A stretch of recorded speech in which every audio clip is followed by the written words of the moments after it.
This is Alan Bush with ADMIS with the daily financial forecast for Tuesday, December 1st.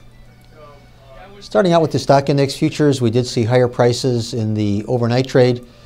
Much of this linked to better than expected economic data, mainly in the form of improving manufacturing numbers in Europe and to some degree in China. Also, we did see some very good gains after the opening, and some of this was linked to somewhat better than expected economic news.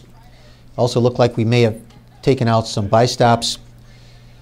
However, then a bit of a downturn with the Institute for Supply Management Index coming out very much on the weak side.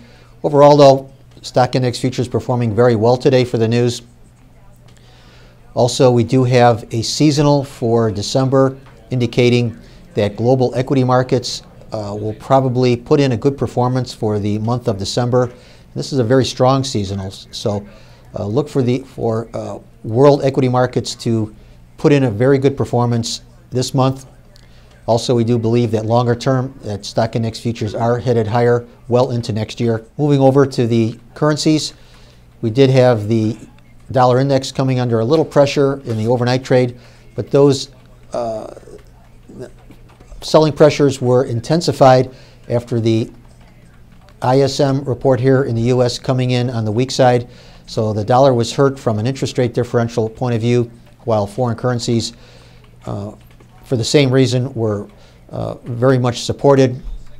Also, we had better than anticipated manufacturing numbers in the Eurozone. Also, better numbers in manufacturing in the UK. So the euro and the pound were supported in the overnight trade.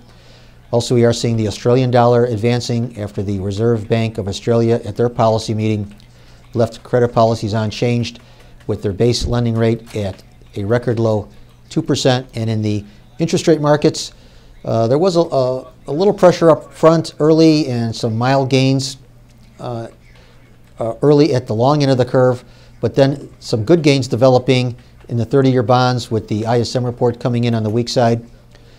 Also, we're starting to get some indications that global inflation now is starting to intensify. So I think we have turned the corner from global deflation to a rather slow but decisive turn toward inflation. So I think that we are rather close to making a top in this recovery that we've seen over the last month or so in the 30-year bonds. So I don't think there's much left on the upside at the long end of the curve with what we're seeing. Also, as far as Fed policy, still looks like the Fed will be raising rates at the December 16th meeting. Right now, financial futures markets are predicting a 78% probability of a rate increase at that meeting. Also, though, when the Fed does raise rates, whether it's at that meeting or at some subsequent meetings, they will probably raise rates in the most dovish way that they possibly can, indicating that we will not see a series of rate increases. There will not be a meeting after meeting grouping of increases from the Fed. In fact, my feeling is that it may be just a one and done situation.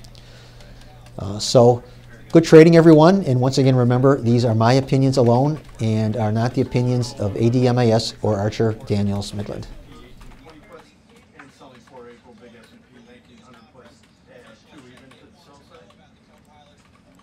that's going down to number 5599.